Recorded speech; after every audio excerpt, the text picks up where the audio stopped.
하나님 말씀 같이 읽겠습니다. 시편 42편 11절 한 절 말씀만 우리 한 목소리로 같이 봉독할게요. 시편 42편 11절 한 목소리로 우리 한 절만 같이 읽습니다. 시작. 내 영혼아 내가 어찌하여 낙심하며 불안해하는가. 너는 하나님께 소망을 두라. 나는 그가 나타나심 말미암아 내 하나님을 여전히 찬송하리로다. 아멘. 내 영혼아 내가 어찌하여 낙심하며 어찌하여 내 속에서 불안해하는가. 너는 하나님께 소망을 두라. 나는 그가 나타나 도우심으로 말미암아 내 하나님을 여전히 찬송하리로다. 오늘 내 안의 적 네 번째 시간입니다. 우리 안에 적이 있어서 그 적들이 우리를 공격해서 우리가 하나님의 뜻대로 살지 못하도록 방해하고 하나님이 기대하시는 성령의 열매들을 맺히지 못하도록 방해하는 적들이 우리 가운데 있을 텐데, 그것이 욕심이라고 말씀드렸고 그것이 분노라고 말씀드렸고 지난주에는 조급함이 그르칠 수 있다라고 말씀드렸습니다. 오늘은 낙심에 대해서 좀 생각해 보려고 합니다. 낙심은 뭘까요? 낙심이 뭐예요? 한자로 떨어질 낙, 마음심, 마음이 떨어지는 겁니다. 내 마음이 쿵 하고 떨어지는 겁니다. 사전적인 의미를 살펴보면 의욕이 사라지고 맥이 빠진다, 이게 낙심이래요. 또 다른 표현으로는 바라던 일이 되지 않아 심히 마음이 상한 상태. 바라는 일이 되지 않아서 심히 마음이 상한 상태, 이게 낙심이래요. 환경이 떨어지는 게 아니라 마음이 떨어지는 게 낙심이라는 겁니다. 세상사 마음 먹기 달렸다라고 말하는데 그 마음이 떨어져 버렸으니, 그 마음에 의욕이 없다 보니 점점 무기력해지는 거죠. 무기력해지다 보니 죄에 방임하고 또 그냥 무기력하게 게으르게 살다 보니 하나님이 우리 안에서 이루시고자 하는 일들을 이루어내지 못하고 무기력하게 숨만 쉬고 있다 보니 하나님께 영광은커녕 그냥 그렇게 살아가는 인생, 그러니 열매가 없이 무너지는 인생 아니겠습니까? 우리 안에 그 낙심을 잘 다스려서, 우리 안에 반드시 찾아오는 그 낙심들을 여러분들이 잘 다스려서 잘 극복하고 또 하나님이 우리를 통하여 맺고자 하는 그런 아름다운 성령의 열매들을 맺어가는 저와 여러분들 되시기를 주님의 이름으로 축복합니다. 이 중에 낙심 안 해보신 분 있나요?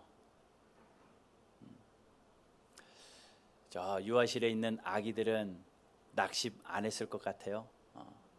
저들도 낙심합니다. 애들도 한숨 쉬는 거 봤어요. 자기 뜻대로 되지 않으면요. 우리의 삶은 낙심 없이 사는 인생 없는 것 같습니다. 작은 낙심들도 있어요. 기대했는데 이게 음식이 굉장히 맛있을 거라고 기대했는데 맛없어요. 그럼 낙심돼요. 정말 사소한 낙심들도 있습니다.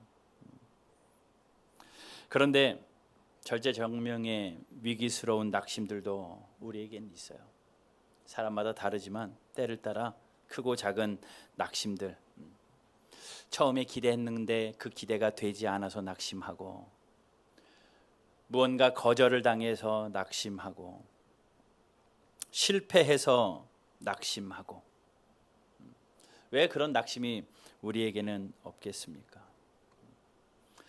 우리가 내일을 살아가는 그 기대를 가지고 힘있게 살아가는 게 인생인데 내일에 대한 소망이 없다 보니 낙심이 되는 겁니다.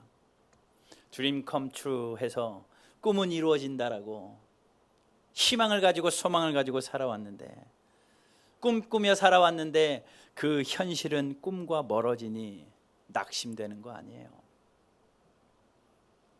어제 한 청년과 잠시 이야기할 시간이 있었습니다. 그 청년이 그래요. 자기의 꿈은 군인이었다고.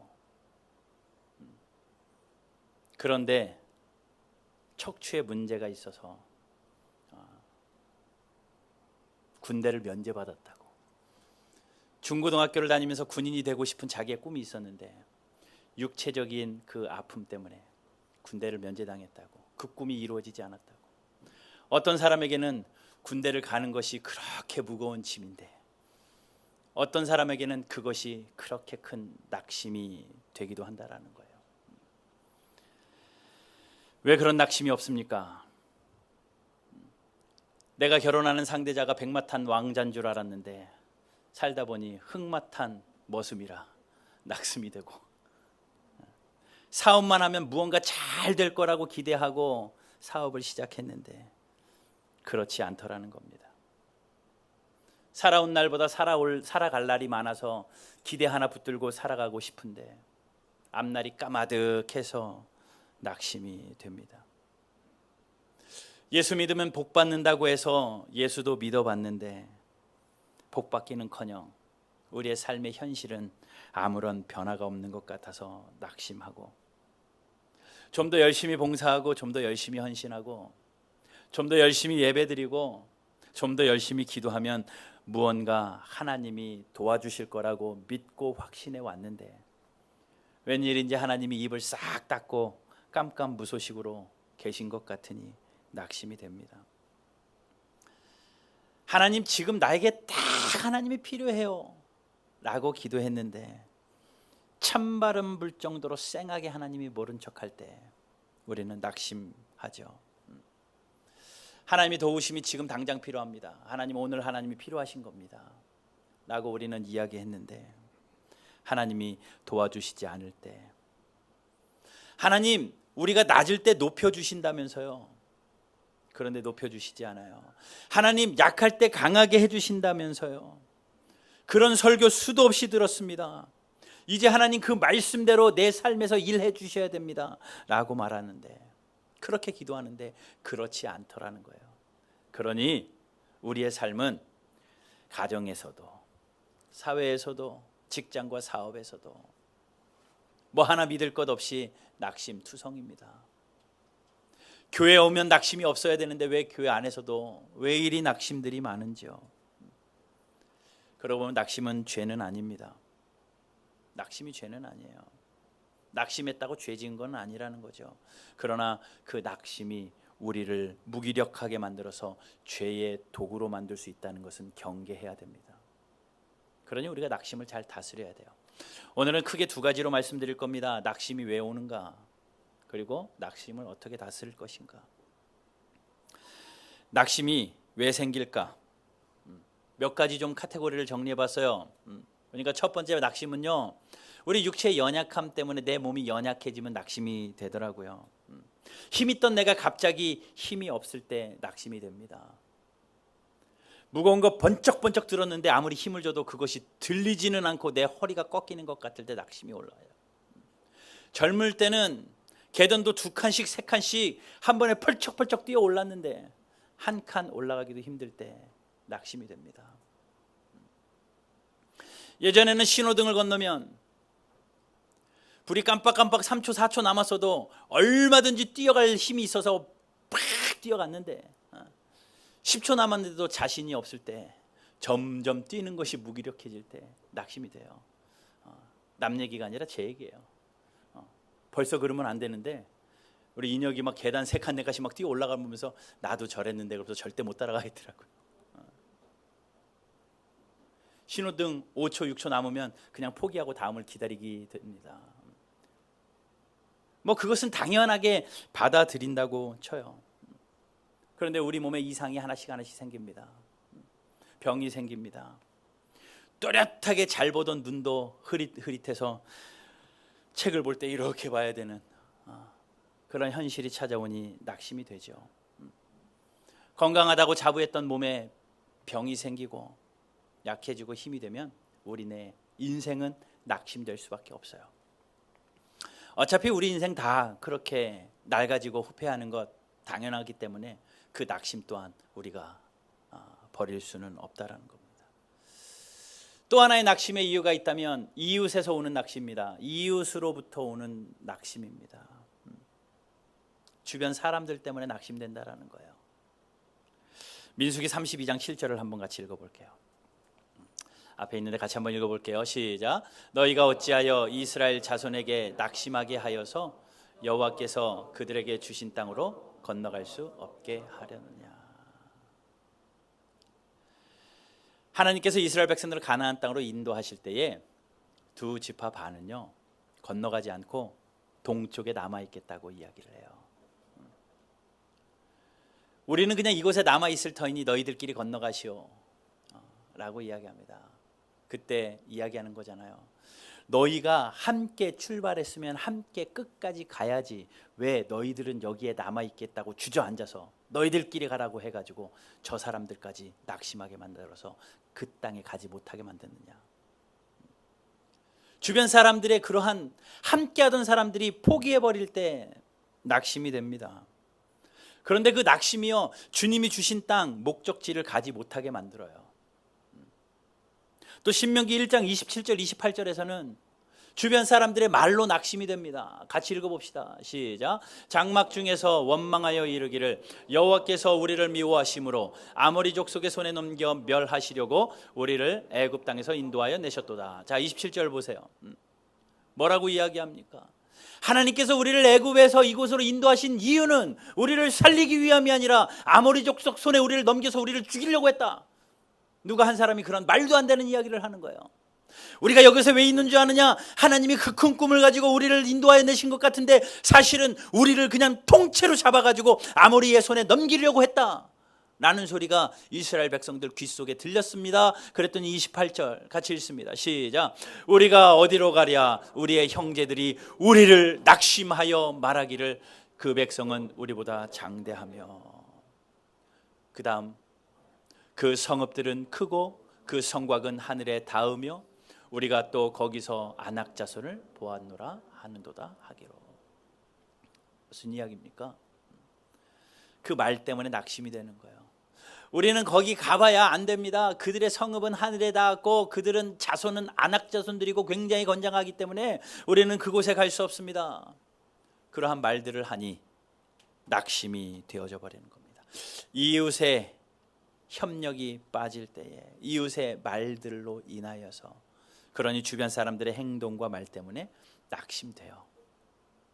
당연히 오는 거라는 겁니다. 여러분 주변 사람들로 인하여 낙심이 될 때 있습니다. 그러나 여러분들로 인해서 내 옆에 있는 사람에게 낙심을 주는 그런 삶은 사지 마십시오. 또 한 가지 언제 낙심이 되냐면요, 내가 감당할 수 없는 큰 일이 내 앞에 떡 나타나면 낙심이 돼요. 열심히 가다가 내 앞에 무슨 장벽이 나타났는데, 장애물이 나타났는데 내가 도저히 감당할 수 없습니다. 그러면 낙심이 됩니다. 이스라엘 백성들이 하나님을 잘 섬기다가 낙심되어서 포기할 지경에 다다를 때가 있었습니다. 바로 골리앗 장군이 나타났을 때예요. 그 당시의 전쟁들은 거의 다 1대1의 전쟁이었기 때문에 골리앗이 나를 이길 사람 있으면 나와라 라고 할 때 모든 사람들이 내가 이길 수 없다, 저 사람은 한 번도 져본 적이 없는 장수건을 누가 나가서 이기겠느냐, 아무도 그 앞에 나가지 않고 사람들이 낙심하고 있었습니다. 사무엘상 17장 32절 같이 읽습니다. 시작. 다윗이 사울에게 말하되 그로 말미암아 사람이 낙담하지 말 것이라 주의 종이 가서 저 블레셋 사람들과 싸우리이다. 사람들이 낙심해 있었습니다. 감당할 수 없는 골리앗이 앞에 서 있자 낙심해 있어요. 다윗이 이야기하는 거죠. 사람들이 저 골리앗 때문에 낙심하지 말아야 됩니다. 내가 가서 싸우겠습니다 라고 말해요. 그 말은 사람들이 골리앗 앞에서 낙심하고 있다라는 겁니다. 골리앗은 뭡니까? 내 앞에 감당할 수 없는 큰 일입니다. 경제적인 큰 일이 오면 감당할 수 없어서 낙심되고, 질병의 큰 일이 오면 낙심되고, 내가 해결할 방법 찾을 수 없는 일들이 내 눈앞에 펼쳐지면 낙심돼요. 이 낙심이 오는 원인입니다.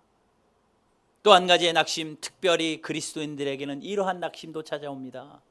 나 때문에 오는 낙심입니다. 나의 연약함 때문에, 나의 죄 때문에 오는 낙심. 왜 나는 이거밖에 되지 않을까? 하나님의 말씀을 붙든다고 사는데, 성도로 사는데 왜 나는 이거밖에 안 될까? 그런 낙심. 다윗도 그런 낙심이 있었거든요. 시편 40편 12절입니다. 한번 읽어보겠습니다. 시작. 수많은 재앙이 나를 둘러싸고 나의 죄악이 나를 덮침으로 우러러볼 수도 없으며 죄가 나의 머리털보다 많으므로 내가 낙심하였음이니이다. 죄가 머리털보다 많아서, 그 죄악이 나를 덮쳐버려서, 완전히 그 죄가 나를 덮쳐버려서 내가 하나님을 우러러볼 수도 없는 지경에 이르러 낙심하더라라는 겁니다. 이러한 이유들로 우리는 낙심해요. 네, 육체의 연약함 때문에 낙심되고요, 주변에 있는 사람들 때문에 낙심되고요, 내 앞에 펼쳐지는 일들 때문에, 장애물 때문에 낙심되고요, 내 스스로 나의 죄 때문에 낙심됩니다. 오늘 본문에도 시편 42편에도 낙심한 한 사람이 나옵니다. 그 사람이 누구냐 하면 오늘 본문 42편을 기록한 자인데, 성경은 그렇게 이야기해요. 42편 그 표제에 보세요. 뭐라고 나와요? 고라의 자손의 마스겔, 고라의 자손이래요. 이 고라 자손은 누구냐면요, 예루살렘 성전에서 성가대를 인도하던 사람들입니다. 성전에 살면서요, 하나님을 찬양하는 일을 도맡아 하던, 성가대 인도하던 자들이 고라 자손들이에요. 아니, 다른 사람이 낙심하는 것은 이해가 되지만 왜 성전에서 평생을 살면서, 하나님의 전 안에서 살면서 하나님을 찬송하던 사람들이 왜 낙심하게 되었을까?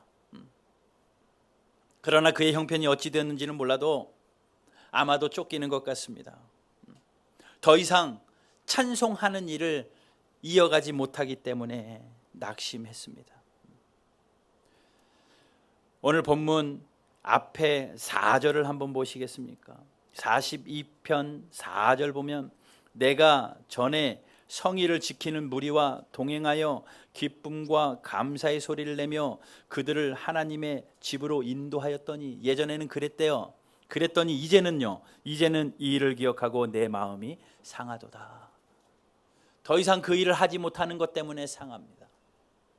하나님 하나 믿고 살았는데, 하나님 찬양하는 일이 최고인 줄 알고 그렇게 살았는데 만만치 않습니다. 그래서 마음이 상하고 낙심이 되었습니다.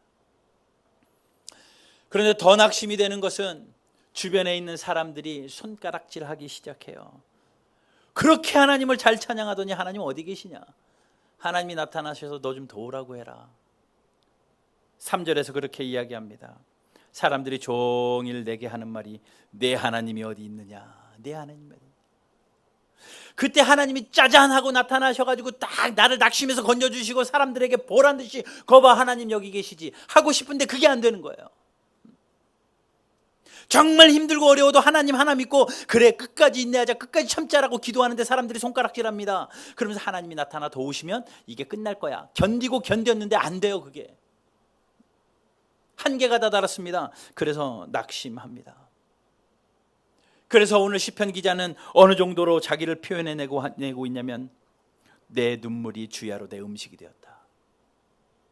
흐르는 눈물만 먹고 살 정도로 낙심이 되어버린 겁니다. 10절에서도 이렇게 이야기하잖아요. 내 뼈를 찌르는 칼같이 내 대적이 나를 비방하여. 사람들이 나를 비방하는데 그것이 얼마나 아프냐면, 지나가는 모르는 사람이 비방하는 것이 아니라 내 곁에 있는 동료가 나를 비방하면 뭐라고요? 뼈를 찌르는 칼같이 나를 애리게 만듭니다. 그러면서 하나님이 어디 있느냐 할 때 낙심이 됩니다. 오늘 시편 기자는 그렇게 낙심해요. 그가 한 거라고는 열심히 하나님 찬양한 것밖에 없는데 억울하게 쫓겨다니면서 도망다니면서 낙심하고 있습니다. 그 시편 기자는 이 낙심하는 이 가운데 자기의 상황을 어떻게 이겨내느냐. 11절에 그렇게 이야기합니다. 5절도 동일하죠. 내 영혼아 내가 어찌하여 낙심하며 어찌하여 내 속에서 불안해하는가. 이게 무슨 이야기입니까? 자기가 자기에게 선포하는 거예요. 내 영혼아 내가 어찌하여 낙심하며 내가 어찌하여 내 속에서 불안해하는가. 여러분, 이 상황에서 우리가 깨달을 수 있는 첫 번째는, 낙심을 다스리기 위해서는 우리도 우리의 영혼을 향하여 선포할 수 있는 믿음이 있어야 됩니다. 내 머리는 낙심하고 싶지 않은데 내 안에 있는 속사람이 낙심해 버렸으니, 환경 때문에 낙심하고 또 이유 때문에 낙심하고 나의 죄 때문에 낙심하고 있으니, 신앙생활하다가 낙심하고 있으니, 그때에 우리는 우리의 영혼을 향하여 살아계신 하나님의 말씀을 선포하세요. 정연아, 네가 왜 네 속에서 낙심하고 있냐, 자기에게 선포하세요. 그냥 사람의 말로 선포하는 것이 아니라 살아계신 하나님의 말씀으로 선포하세요. 여러분, 말씀은요, 살아계신 하나님의 말씀입니다. 그냥 책이 아닙니다. 그냥 글씨가 아닙니다. 우리가 인정하지 않아도요, 이 말씀은 살아계신 하나님의 말씀이에요. 여러분들이 다 모여가지고 그래, 이거는 책이야, 땅땅땅 해도 이것은 살아계신 하나님의 능력의 말씀입니다. 여러분들이 한 번도 인정해 주지 않아도 이 성경은 살아계신 하나님의 말씀입니다. 그러니 낙심될 때에 지푸라기라도 잡는 심정으로 이 살아계신 하나님의 말씀을 펴서 이 말씀을 여러분들이 영혼에게 선포하세요. 낙심하지 마라, 불안해하지 마라, 내 영혼아 힘을 내라. 하나님의 말씀을 선포하세요. 어떤 말씀을 선포할까요?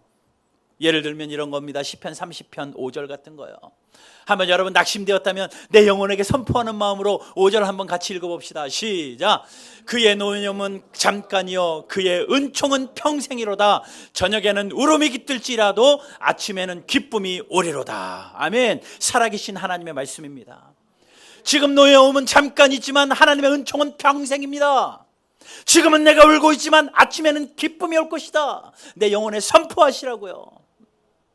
또 살아계신 하나님의 말씀을 이렇게 선포하는 겁니다. 시편 23편입니다. 2절 3절 같이 읽습니다. 시작. 그가 나를 푸른 풀밭에 누이시며 쉴만한 물가로 인도하시는도다. 내 영혼을 소생시키시고 자기의 이름을 위하여 의의 길로 인도하시는도다. 내 인생길 가시밭길 같고 누워있는 이곳이 바늘 침대 같아도 하나님께서 결국에는 나를 푸른 초장 쉴만한 물가로 인도하실 것이다. 살아계신 하나님의 말씀이라고요. 내 영혼이 낙심됐지만 내 영혼을 소생시키실 것이다. 자기를 위하여 의의 길로 인도하실 것이다. 내가 이 길을 가도 막히고 저 길을 가도 막혀도 그래도 괜찮다. 왜냐하면 하나님이 말씀하셨다. 자기를 위하여 의의 길로 나를 인도하신다고. 말씀을 선포하라고요, 내 영혼에. 오늘 시편 기자도 그렇게 이야기하는 거잖아요. 42편 11절에 이렇게 자신을 향하여 이야기하는 겁니다. 내 영혼아, 내가 어찌하여 낙심하며 어찌하여 내 속에서 불안해하는가. 다른 사람에게 하는 게 아니라 자기에게 하는 겁니다. 내 영혼아, 내가 어찌하여 낙심하며 내 속에서 불안해하는가. 뭐라고요? 너는 하나님께 소망을 두라. 하나님이 나타나 도우심으로 우리를 살리시리로다. 그래서 그가 뭐라고 말합니까? 그래서 나는 여전히 하나님을 찬송할 것이다.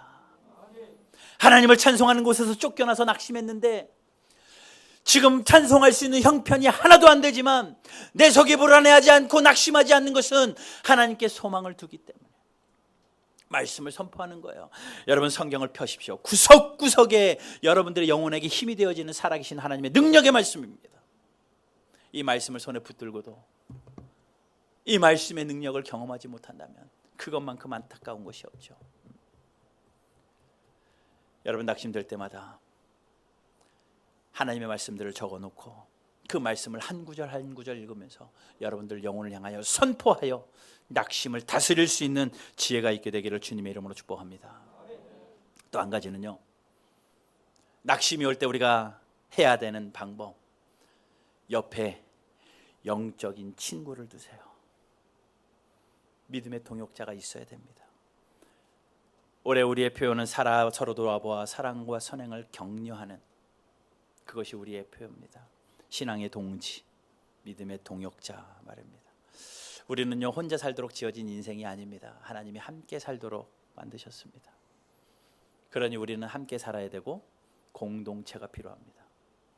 사회에서도 공동체가 필요한 사회적 존재들이지만 신앙에서도 믿음이 함께 자라가는 함께 공동체라는 거예요. 믿음의 동역자가 필요합니다. 비대면 시대로 말미암아 영상으로 모든 게 다 대체되고 있어요. 그러다 보니 팩트는 전달됩니다. 있는 그들의 모든 정보는 잘 전달될 수 있지만 감정은 전달이 안 돼요. 마음은 전달이 안 돼요. 그런데요, 믿음은요, 그 마음이 전달돼야 되거든요. 신앙의 동역은요, 영상으로 내가 너를 위로한다 이것이 아니라 함께 동역하는, 함께 피부를 맞대고 눈물도 흘리고 같이 손잡고 기뻐하고 하는 그러한 신앙의 동역이 있어야 되는 거거든요. 예수님도 낙심하신 일이 왜 없었겠습니까? 예수님이 십자가 지시기 전날 밤에 마음이 심히 괴로워서 낙심되어 있습니다. 더욱이 제자들이 뿔뿔이 흩어지고 또 베드로가 배반하고 할 그 모든 것을 보시고 예수님이 낙심하십니다.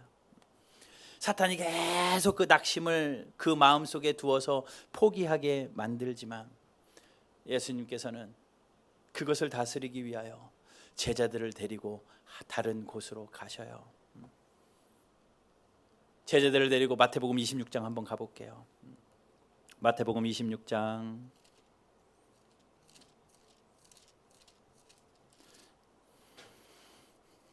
마태복음 26장 36절 예수님이 제자들을 데리고 가십니다. 제가 읽습니다. 이에 예수께서 제자들과 함께 겟세마네라 하는 곳에 이르러 제자들에게 이르시되 내가 저기 가서 기도할 동안 너희는 여기 있어라.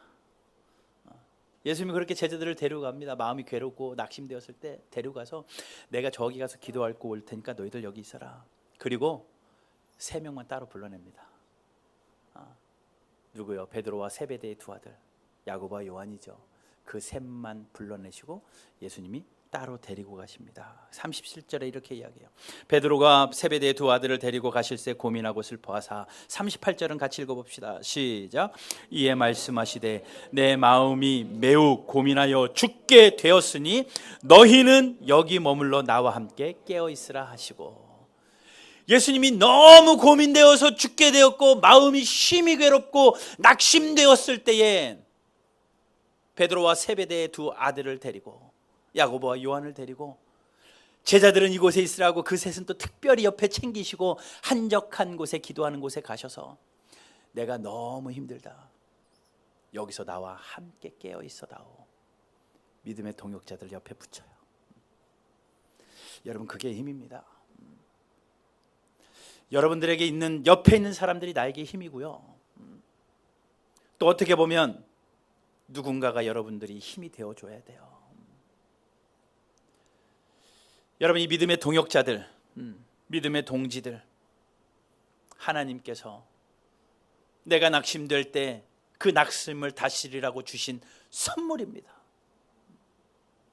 옆에 있는 사람 고물처럼 여기지 마시고요, 하나님이 주신 선물처럼 여기세요. 선물처럼 여기세요. 사도 바울이 이야기해요.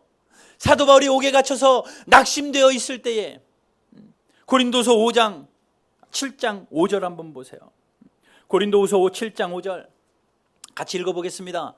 우리가 마게도니아에 이르렀을 때에도 우리 육체가 편하지 못하였고 사방으로 환난으로 당하여 밖으로는 다툼이요 안으로는 두려움이었도다. 뭐라고요? 육체가 편하지 않아서 낙심되고 환난을 당하고 밖으로는 다툼이고 안으로는 두려움 때문에 낙심이 있었던 그 순간에 하나님이 그 낙심을 다스리게 하기 위하여 6절 같이 읽습니다. 시작. 그러나 낙심한 자들을 위로하시는 하나님이 디도가 옴으로 우리를 위로하셨으니, 하나님이 낙심한 자들을 위로하기 위하여 누굴 보내셔요? 디도를 보냅니다. 그러니 디도의 옴을 보고 그 낙심이 위로가 되는 거예요. 누굽니까? 믿음의 동역자입니다. 믿음의 동지입니다. 여러분 함께 신앙생활하는 교회의 공동체가 믿음의 동지가 되지 않는다면 어디 가서 믿음의 동역자들을 구하시겠습니까? 어디 가서 믿음의 동역자? 같이 밥이나 함께 먹는 그런 친구들? 같이 한탄하며 불평하는 그런 친구들? 아니요. 함께 눈물 흘리고 함께 손잡고 하나님 앞에 기도할 수 있는 믿음의 동역자라고요. 여러분 이 안에 있는 바른교회 성도들은, 또 오늘 유튜브로 예배드리는 바른교회 성도들은 함께 믿음의 동역이 일어나기를 주님의 이름으로 축복합니다. 함께 모여서 세상적인 일 하지 마십시오. 함께 모여서 남들이 하는 동호회에서 하는 그런 일들 하지 마시고요. 모여서 하나님의 은혜를 나누는 믿음의 동역자가 되시라고요. 낙심이 올 때 나를 살릴 사람인 줄 알고 손 붙잡고 동역하십시오.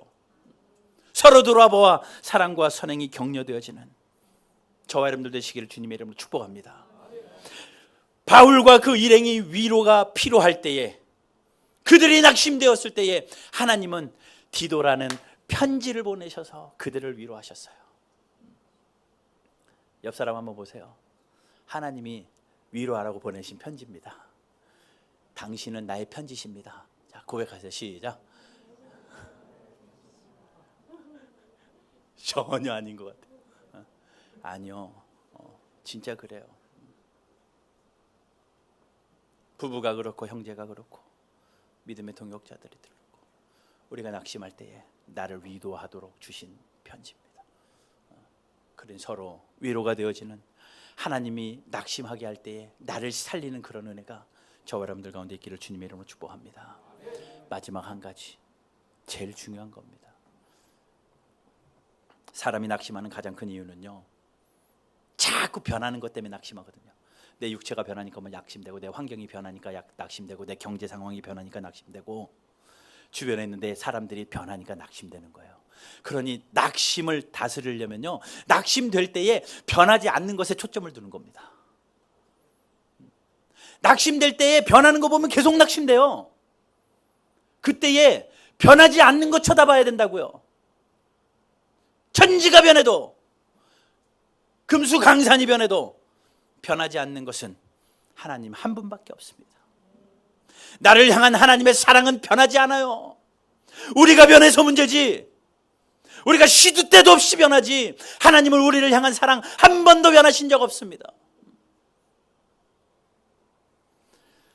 그렇기 때문에 우리는 그때 하나님께 집중해야 돼요.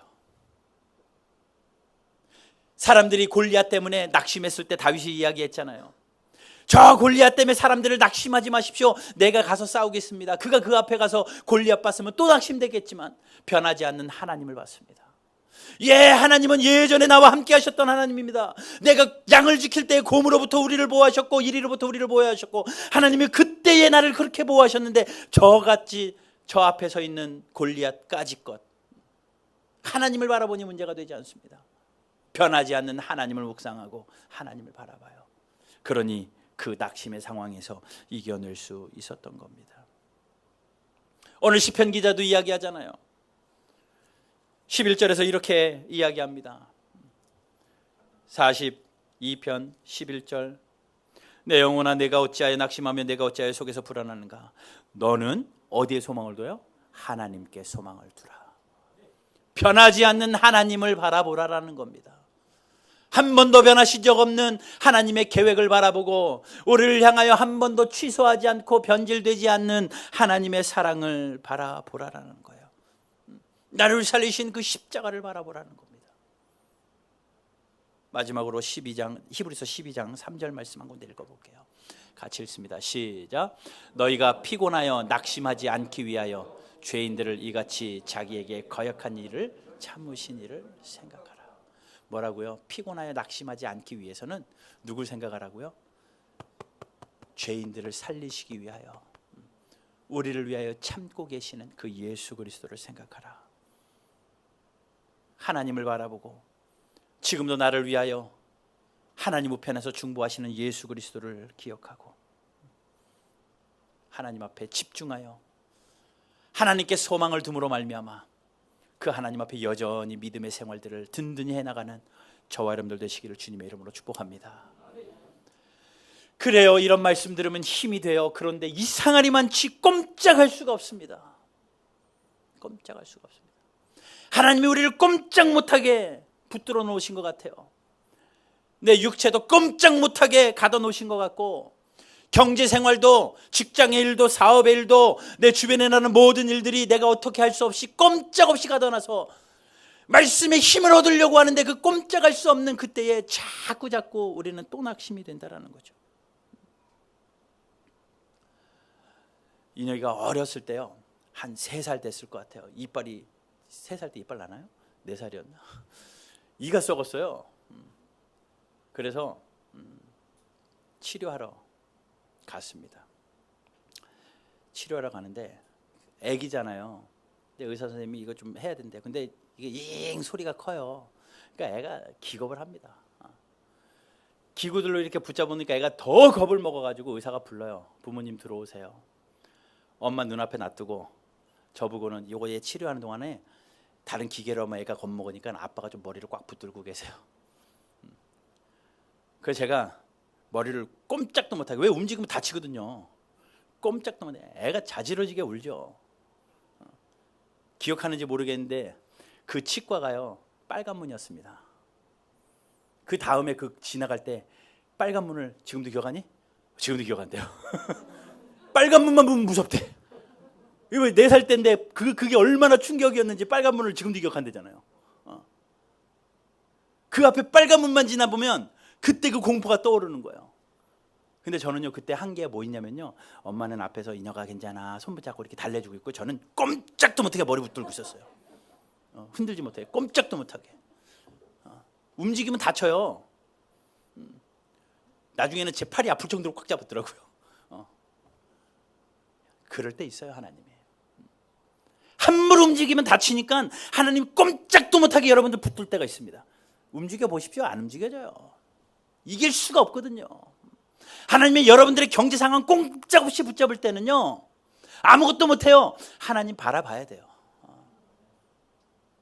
육체적인 꼼짝할 수 없도록 하나님이 붙들어 둘 때요 하나님 바라봐야 돼요. 붙들고 계시는 하나님을 바라보는 저와 여러분들 되시기를 주님의 이름으로 축복합니다. 하나님께 소망을 두는 게 그거예요. 하나요. 혼자 살겠다고 벌부둥 튀지 마시고 나는 됐다라고 생각하지 마시고 꼼짝없게 붙들 수밖에 없는 참고 인내하시는 하나님, 이때만 기다려라, 이때만 넘어가라, 이것만 참아라, 그 마음으로 붙들고 계시는 하나님의 손길을 기억하고 하나님 앞에서 낙심하지 않고 하나님께 소망을 두는 저와 여러분들 되시기를 주님의 이름으로 축복합니다.